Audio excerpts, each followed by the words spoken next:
ഇന്ന് നമ്മൾ ചുരുക്കത്തിൽ പരിശോധിക്കുന്നത് ഡെക്കോയിറ്റ് എന്ന പുതിയ സിനിമയുടെ വിശേഷങ്ങളാണ്. കോവിഡ് പശ്ചാത്തലത്തിൽ നടക്കുന്ന പ്രണയവും പ്രതികാരവും നിറഞ്ഞ ഈ ആക്ഷൻ ചിത്രം വലിയ ലക്ഷ്യങ്ങളോടെയാണ് വന്നതെങ്കിലും പേരിൽ ഡെക്കോയിറ്റ് അഥവാ കൊള്ളക്കാരൻ എന്നുണ്ടായിട്ടും നായകൻ വെറുമൊരു കാമുകൻ മാത്രമായി ഒതുങ്ങുന്നതും ചിത്രം പ്രേക്ഷകരെ നിരാശപ്പെടുത്തുന്നതും എന്തുകൊണ്ടാണെന്ന് നമുക്കൊന്ന് നോക്കാം. ഒന്നാമതായി, സിനിമയുടെ പേരും ഇതിലെ കഥയും തമ്മിൽ വലിയ ബന്ധമൊന്നുമില്ല കേട്ടോ. പ്രതികാരത്തിനായി ജയിൽ ചാടുന്ന നായകനെ പോലീസും മറ്റും പിന്തുടരുന്നതാണ് പ്രധാന കഥയെങ്കിലും ഒരു സാധാരണ പ്രണയകഥയെ ഇത്രയധികം വളച്ചൊടിച്ച് ബോറടിപ്പിക്കേണ്ട കാര്യമുണ്ടായിരുന്നോ എന്ന് നമ്മൾ ശരിക്കും ചിന്തിച്ചു പോകും. കാരണം അനാവശ്യമായ ഉപകഥകളൊക്കെ ചേർത്ത് സംവിധായകൻ ഈ തിരക്കഥ വളരെ സങ്കീർണവും വിരസവുമാക്കി മാറ്റിയിട്ടുണ്ട്.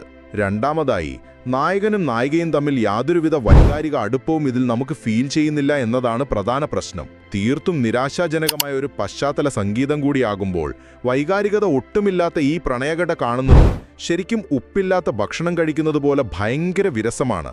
അവസാനമായി, അതിവിശേഷ്, മൃണാൾ താക്കൂർ തുടങ്ങിയ മികച്ച താരങ്ങൾ ഉണ്ടായിട്ടും ഈ മോശം എഴുത്ത് കാരണം അവരുടെ പ്രകടനം വെറുതെയായിപ്പോയി.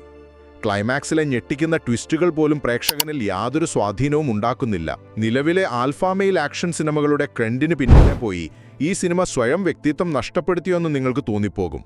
അമിത പൗരുഷം കാണിക്കുന്ന നായകന്റെ അനാവശ്യമായ ആ ഒരു സ്റ്റൈലും കുറച്ചു തമാശയായിപ്പോയ പോലീസ് കഥാപാത്രവും സിനിമയുടെ ഗൗരവം പൂർണ്ണമായും നശിപ്പിച്ചു കളഞ്ഞു. ചുരുക്കത്തിൽ, വലിയ ലക്ഷ്യങ്ങളോടെ വന്ന് മോശം തിരക്കഥയാൽ വഴിതെറ്റിപ്പോയെല്ലാം കുളമാക്കിയ ഒരു ശരാശരി സിനിമാനുഭവമാണ് ഈ ചിത്രം നിങ്ങൾക്ക് നൽകുന്നത്.